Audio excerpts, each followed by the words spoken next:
Hi, today I'm going to talk how to behave on the set. यानी कि आपको shooting के time जब आपको शूटिंग पे बुलाया गया है तो एक एक्टर को किस तरह से सबके साथ बिहेव करना चाहिए।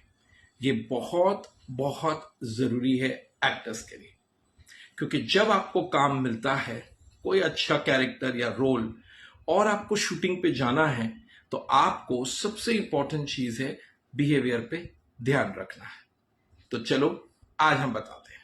सबसे पहले तो यस, अगर आपकी कॉल टाइम अगर सुबह 8 बजे की है तो आप मेक श्योर कि 7:30 बजे वहां पर या 7 बजे पहुंच जाएं, क्योंकि इट इज वेरी इंपॉर्टेंट। पहले भी मैंने आपसे कहा पंक्चुअलिटी बहुत जरूरी है। तो सबसे पहले अगर आपको 8 बजे का कॉल टाइम है तो कोशिश कीजिए कि आप 7 बजे या मैक्सिमम 7:15 तक पहुंच जाए। ठीक है, आप समझो 8 बजे का कॉल टाइम है और शूट आपकी शुरू होने वाली है, जो भी टाइम हो। अब 8 बजे आपके मेकअप वाले आपके पास आते हैं, या तो आप वैनिटी वैन में हैं या जहां पर भी आप हैं वहां पर आपके पास मेकअप वाले आते हैं, कॉस्ट्यूम वाले आते हैं। तो अब आपके साथ लोगों का मिलना बातें करना शुरू हो जाता है। तो सबसे पहले इंपॉर्टेंट है कि हर एक कैरेक्टर यानी हर एक इंसान जो आपको मिलने आता है डिफरेंट डिफरेंट डिपार्टमेंट से, उन सब के साथ आपको अच्छे बिहेवियर रखने। वेरी इंपॉर्टेंट है कि yes, you have to keep good relations and talking, and आपकी जो बात करने की स्टाइल टोन सब बेटर होना चाहिए। तो सबसे पहले आपके पास समझो फॉर एग्जाम्पल असिस्टेंट डायरेक्टर आता है और आपको वो वैनिटी में कहता है कि ये वाली आपके कमरा है या वैनिटी है। आप बैठ गए, आपको पता है कि आपका आज का सीन कौन सा है, डायलॉग क्या है, वो तो आपको पता ही है, राइट। तो यहां पर अब आपको उन्होंने जो भी आपको टाइम दिया उस पर आप पहुंच गए हो, तो वो सबसे पहले मेकअप वाले को भेजेंगे। तो आप प्लीज विश कीजिए, एक स्माइल दीजिए जो आपका मेकअप करेगा। आपको पता है कि आपके सक्सेस के पीछे पूरी टीम की जरूरत है। ये मत सोचिए सिर्फ आप अकेले ही हैं, क्योंकि अगर मेकअप वाला आपको अच्छी तरह से मेकअप पर्सन आपको अच्छा मेकअप करेगा तो आप बहुत प्रेजेंटेबल और गुड लुकिंग स्क्रीन पे लगेंगे। तो आपको उनके साथ बहुत अच्छा व्यवहार और बिहेवियर रखना है। आप उन्हें विश कीजिए, अगर वो ना भी जवाब दे कोई परवाह नहीं, आपने स्माइल देकर उन्हें विश किया। अब वो मेकअप वाले पर्सन आपसे मेकअप कर रहे हैं, मेकअप पर्सन या दादा जो भी बोलो, हमारी फिल्म इंडस्ट्री में मेकअप दादा कहते हैं। तो वो आपको खूबसूरत बनाने के लिए यानी और बेटर बनाने की कोशिश करते हैं। तो उनके साथ आप जितने अच्छे टोन से जितनी अच्छी से बात करोगे तो आपका ही मेकअप बेटर होगा और उन्हें भी खुशी मिलेगी आपका मेकअप करने के लिए। चलो सेकंड हो जाते हैं, समझो उसके बाद कॉस्ट्यूम वाले आते हैं। अब कॉस्ट्यूम वाले आपको कहते हैं कि फलाना फलाना कॉस्ट्यूम आपको पहनना है, क्योंकि थोड़ी देर के बाद आपको ये वाला जो भी सीन है उसका ये कॉस्ट्यूम है। तो वो कॉस्ट्यूम वाले भी आपको आते हैं, तो आप उन्हें विश कीजिए, हेलो कीजिए, स्माइल दीजिए, क्योंकि वो आपको और खूबसूरत ग्रूम करने के लिए कपड़े लेकर आए जिसमें आप प्रेजेंटेबल और खूबसूरत रखें। अब वो आपको जो भी कपड़े देते हैं सिलेक्ट करके जो सीन पर है, तो वो उन्होंने कितनी तैयारी की है आपके लुक देखकर, आपकी बॉडी देखकर, आपके मेजरमेंट लेकर, सब कुछ देखे उन्होंने होमवर्क करके आपको कपड़े दिए, आयरन भी करवा के रखे हैं, सब कुछ। तो उनके साथ भी आपको एक अच्छा बिहेवियर रखना। ऐसा नहीं अरे ये तो कॉस्ट्यूम वाले हैं यानी कि कपड़े नहीं, they are also as important as everyone. तो उनसे आप प्यार से बात करें। उसके बाद जैसे असिस्टेंट डायरेक्टर आते हैं, वो होते हैं, वो खुद बेचारे स्ट्रेस में भाग दौड़ चलती रहती है उनकी, तो वो आपको आके विश करते हैं या बोलते हैं सर आपको 1 घंटे के बाद आपका जो भी सीन शुरू होगा तो ये आपकी स्क्रिप्ट है। तो आप उन्हें भी रिस्पेक्ट कीजिए, रिक्वेस्ट कीजिए कि आपको सीन पहले दे जिससे आपको पढ़ने के लिए और टाइम मिले और आप अपने सेट पर जाए तो तैयार हो।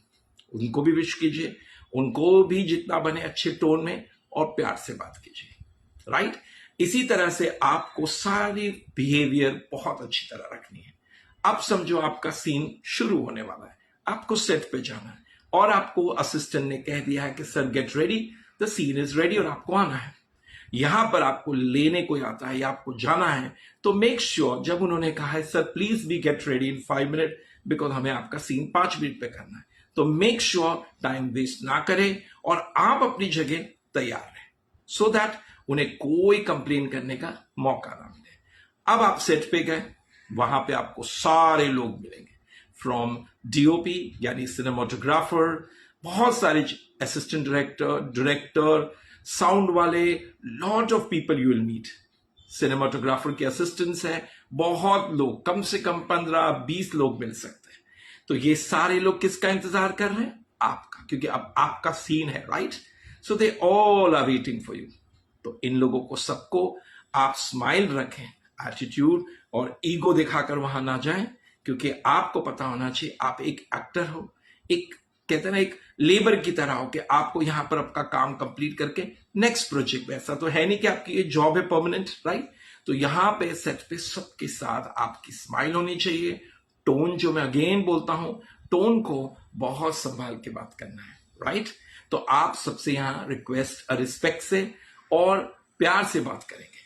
अब समझो डायरेक्टर के साथ बैठना हो तो वही जो मेन है, जो इंसान, जो डायरेक्टर है, जो आपको एक बहुत बड़ा अच्छा एक्टर है बनाएगा या आप में कमियां बताएगा और या आपको कैमरे के सामने बताएगा कहाँ आप कैसा कर रहे हो, तो उन्हें भी आप रिस्पेक्ट करें, उन्हें भी विश कीजिए या स्माइल दीजिए। और जब आपको कैमरे में सामने रखा, कहते हैं ना आपको एक्टिंग करने जाना है, और जब आपका रोलिंग एक्शन हुआ यानी कि आपकी परीक्षा शुरू हो गई, तो यहां पर आपको बहुत ही अच्छी तरह से अपना जो भी कैरेक्टर है उसे निभाना है। क्योंकि अगर आप ज्यादा टेक नहीं देते हो तो डायरेक्टर भी खुश होते हैं, पर अगर आप टेक पे टेक देते रहते हो तो उनका भी नुकसान होता है। तो इसीलिए आपके बिहेवियर में सबसे पहले मैंने कहा, हर चीज में आपकी बिहेवियर अच्छी होनी चाहिए और आपकी प्रिपरेशन भी अच्छी होनी चाहिए, ठीक है? अब आपने यहां ऑडिशन कर, यहां पर आपने अपने डायलॉग्स दे दिए और डायरेक्टर ने कट बोला और डायरेक्टर ने अप्रिशिएट किया कि very good, you have done a good job. So यहां पर आपको खुश होना है क्योंकि आपने अपनी ड्यूटी निभाई है। अगेन मैं कहता हूं, आपने अपनी ड्यूटी निभाई है, आपने किसी पे मेहरबानी नहीं की है। बहुत सारे एक्टर्स सोचते कि हमने कोई मेहरबानी कर दी, नो, ये लॉस है। ये बातें करना और ऐसा बोलना ही गलत है। ये आपने अपनी ड्यूटी निभाई है, वो कैरेक्टर की और वो एक्टिंग की, ठीक है? अब इसके बाद समझो, बहुत बार मैंने देखा है कोई सीनियर एक्टर आपके साथ है, उनकी सीन है, तो बहुत बार ये जो नए नए लड़के होते जूनियर, इमीडिएटली जाके वैनिटी वैन में बैठ जाते। अरे बैठो, जब वो सीन कर रहे हैं तो उन्हें भी देखो, सीखो उनसे। वो आपके एक्सपीरियंस्ड है और वो बहुत ज्यादा सीनियर है, तो हो सकता है वहां बैठ के आपको उनसे कुछ सीखने मिले। वैनिटी वैन में जाके या कमरे में बैठ के क्या करोगे? वही गॉसिप करोगे, वही शायद कुछ ना कुछ फालतू पिक्चर देखोगे, मूवी देखोगे, कुछ भी करते रहोगे, टाइम वेस्ट, या लग जाओगे किसी से चैटिंग करने। उससे अच्छा यहां पर बैठकर उन सीनियर से सीखिए कैसे उस तरह से वो लोग एक्टिंग कर रहे हैं, किस तरह से, तो इनकी से आपको, इनका एक्टिंग देख के आपको भी काफी कुछ सीखने मिलेगा। ऑफ कोर्स उनके साथ भी आपके बिहेवियर सबके साथ बहुत अच्छे होने चाहिए। फिर उसके बाद समझो आपको वैनिटी में फिर से जाना है और फिर से आपको वही लोग वापस मिलेंगे, वही सारे लोग हैं। अब दोपहर को आपका लंच टाइम हुआ, ब्रेक मिला, तो आपको जो आपके साथ जो स्पॉट बॉय है या जो आपको खाना देने वाले हैं या जो पूछने आते हैं चाय कॉफी, उनके साथ भी आपको बहुत अच्छा बिहेवियर रखना है। देखिए वो आपके लिए भागे, खास आपके लिए उन्होंने को अपॉइंट किया है, वो आपको सर्विस दे रहे हैं। आप उनके साथ ये ना सोचे कि भैया ये तो नौकर है, नहीं, आप उनके साथ भी प्यार से बात करें, उनके साथ भी अच्छी तरह से टोन से बात करें, because they are serving you and they are giving you their service. It doesn't mean that you have to disrespect them. तो जब भी वो आपको खाना दे जो आपको पसंद है, वो जो भी वो सेट पे है वहां पर उन्होंने जो आपको दिया है वहां खाए, ज्यादा डिमांडिंग ना करें, क्योंकि it is difficult for a producer sometimes to bring certain things जो आप मांग रहे हो जो एक्स्ट्रा है। अगर कोशिश करो कि जो सेट पर है और जो खाना प्रोड्यूसर डायरेक्टर सब खा रहे हैं तो आप भी खाइए। स्पेशल मंगाने की क्या जरूरत है? Why to disturb everyone, right? तो सबसे पहले है कि आपको सेट पे सबके साथ बहुत अच्छा बिहेवियर, मैंने आपसे कहा है, ये तो मैंने कुछ लोग बोले, आपको बहुत और लोग मिलेंगे, कोई फैन आएगा आपको मिलने, फोटो क्लिक करने, सबके साथ आप प्यार से बात करें और सिर्फ अपनी ड्यूटी निभाएं एज एन एक्टर। और डेफिनेटली जब आपके बिहेवियर अच्छे होंगे तो वहां जो 25, 30, 40 लोग हैं वो आपकी माउथ पब्लिसिटी करेंगे और कहेंगे फलाना फलाना हमारे सेट पर आया था, बहुत अच्छा लड़का या बहुत अच्छी लड़की थी। तो उसी माउथ पब्लिसिटी से आपको और 10 काम मिल सकते हैं। So once again, behave yourself and always nice and good with everyone, right? Once again I tell you, please share my video, like my video, and of course always I tell कि जितना आप like करेंगे, share करेंगे और आपके भी कोई views होंगे या आपके भी कोई क्वेश्चंस है तो आप मुझे पूछें, राइट? और दूसरों को भी जो आपके फ्रेंड है और उनको बोलिए कि ये वीडियो भेजिए तो वो भी कुछ सीख सकते हैं। So please share, subscribe and like. I once again wish you all the best. और इन वीडियोस को, जो मेरे वीडियोस को देखकर अगर आप लोगों में से किसी को भी कोई बेनिफिट हुआ तो I will be the most happiest person. Once again, all the best.